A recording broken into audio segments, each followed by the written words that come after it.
están? Un gusto. Instalamos otra mesa de periodistas y vamos en vivo hasta las 23 horas. Un gusto realmente. Hay muchos temas que contarle en materia de política, de economía, sucesos, deportes. Después de unos buenos días regresan algunos compañeros. Hasta ya estaba pensando que eran unos ingratos, pero no, están acá con nosotros. En materia política, ¿qué está pasando entre el expresidente de la República y el actual presidente de la República, Marcos Cáceres? Buenas noches, Javier, y a toda la teleaudiencia. Mira, el problema entre Horacio Cartes y Mario Benítez es sobre todo su entorno, ¿verdad? El entorno es el que en este caso influye mucho en ellos para que estén peleados, porque a estos entornos, a sus respectivos entornos, les conviene que estén peleados. ¿Y apareció o no el celular de la abogada Laura Casuso, Iván Leguizamón? No apareció el celular, lo que sí apareció es una nueva hipótesis que apunta a las propias masones de Pedro Juan Caballero, que habrían vendido a su nueva iniciada Laura Casuso. Aparentemente la entregaron al grupo mafioso que la asesinó aquella noche del 12 de noviembre. Y vos, Gladys Benítez, ¿cuánto pagaste por tu factura de SAP el mes que pasó, por ejemplo? Y vino un inesperado aumento, Javier. Buenas noches. Me pongo el sallo de lo que dijiste, ¿eh?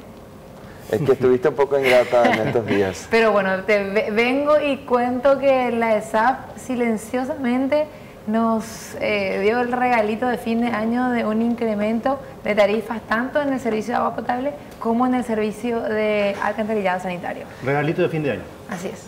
Y hubo premiación en la APF, Miguel Cáceres, un gusto también, y hay nombres importantes, pero también hay algunos que llaman la atención que sean premiados, pero después van a ser cambiados, parece, Miguel.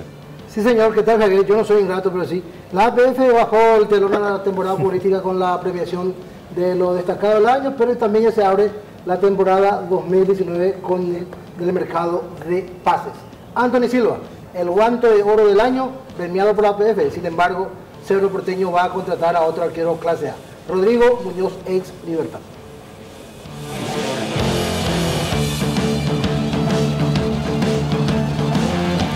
Laura Casuso fue asesinada en plena vía pública, siempre dice la crónica policial, en Pedro Juan Caballero, a balazos, cuando apenas salía de una reunión del círculo de masonas, podríamos decir, en la capital de la Mambay.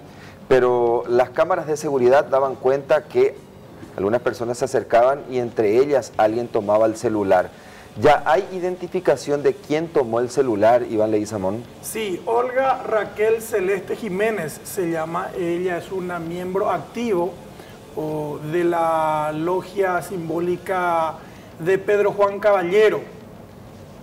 Ella es Laura Casuso, quien fue asesinada en la noche del 12 de noviembre pasado. ¿Qué pasó? Aquel video que se viralizó de la agonía de Laura Casuso frente al templo masónico. Aparece la señora Olga, toma su teléfono, el teléfono de Casuso.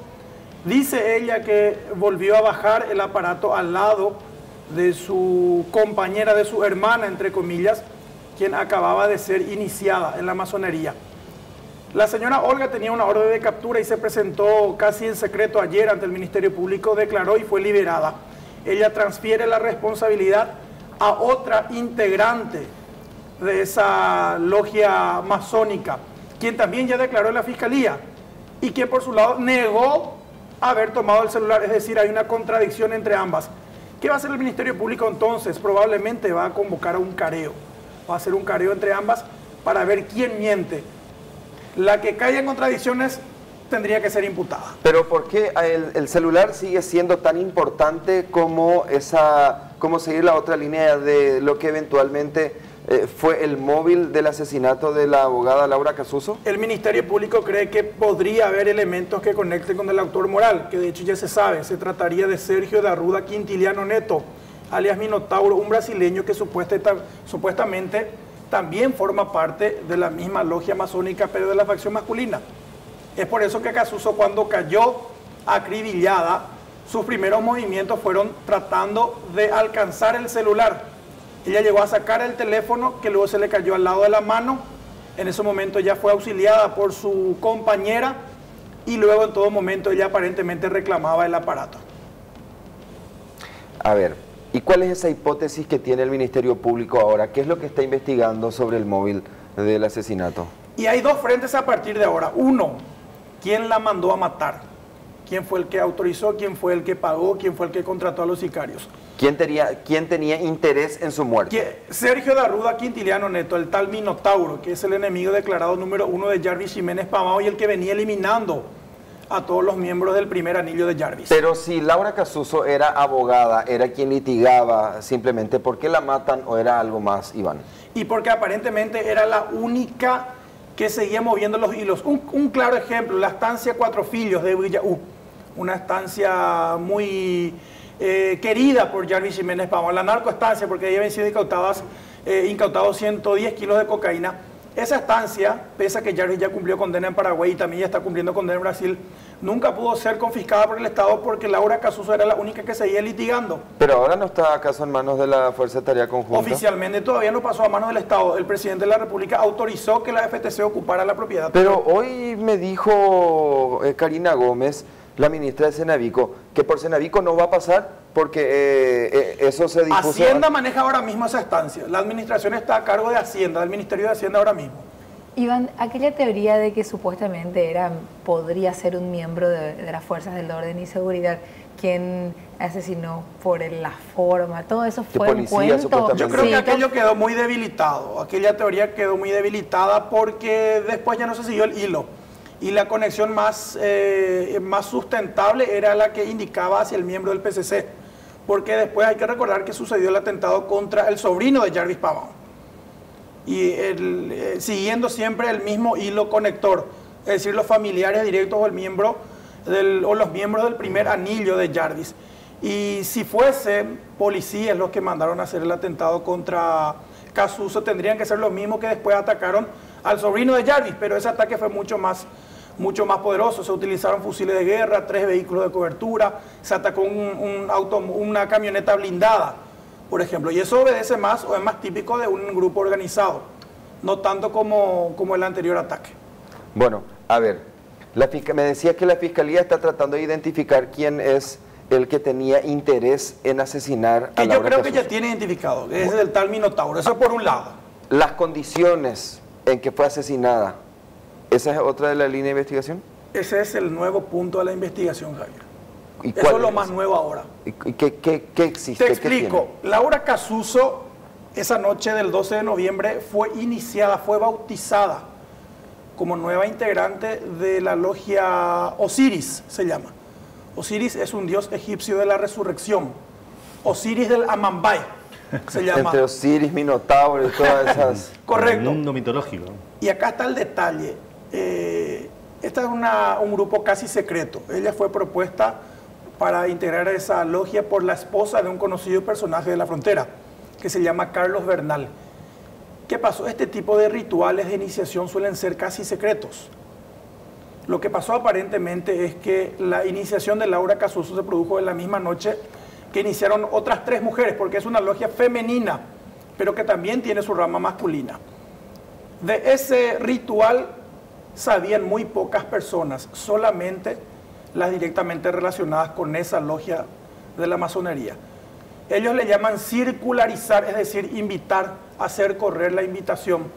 Llegaron invitaciones solamente a determinadas personas de que esa noche Laura Marcela Casuso iba a ser iniciada en esa facción de la masonería. Y llamó la atención que los sicarios ya esperaran en la puerta, es decir, como que ya sabían que ella iba a estar en ese lugar. Y nos decían hoy algunas fuentes que es muy raro que Laura Casuso haya actuado de una manera tan desprevenida, es decir, ella estaba muy confiada, muy segura, por lo visto con esa logia. Ahora lo que se cree es que las propias masonas o masones, como quieran llamarle, en Pedro Juan Caballero, habrían sido las que avisaron al grupo de Minotauro que Casuso iba a ser bautizada esa noche y a partir de ahí se diseñó el atentado. Y todo... Entonces la preparó directamente para ese asesinato. Claro, por un lado está el que mandó, el que ya le quería matar, y por el otro lado... ¿Quién la entregó? Por el otro lado, ¿quién la entregó? ¿Quién facilitó esas circunstancias? Como dice Miguel, con lo que me contás, armaron ese... A mí me dijeron que, por ejemplo, Casuso, cuando llegaba a un lugar, esperaba que le abrieran la puerta y después se bajaba de su camioneta blindada. En el video se ve que ella llega, baja y entra. Se sentía muy segura. Casuso nunca violaba algunas normas básicas de seguridad, como salir a la calle con un teléfono en la mano. Ella lo hizo aquella noche.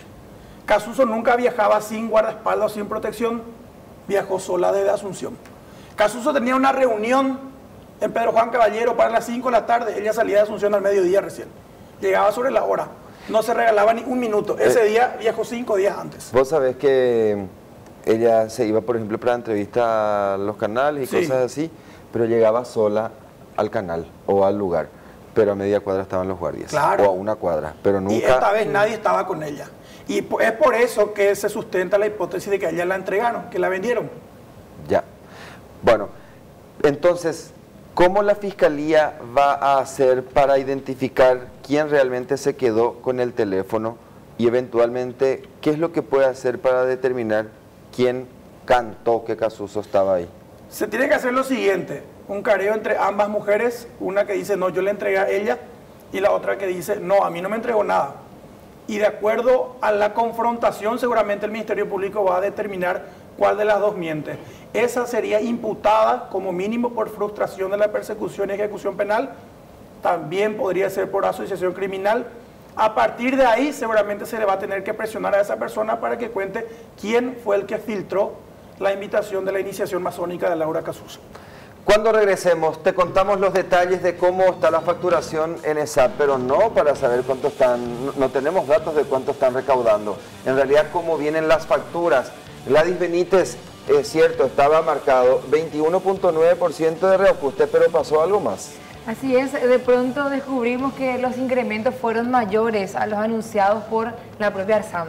Algunas facturas inclusive 58% de incremento, 29%. Devuélvanme mi plata. El presidente de ESAP en estos días en una entrevista se indignó porque le reclamé que las facturas venían con un monto abultado.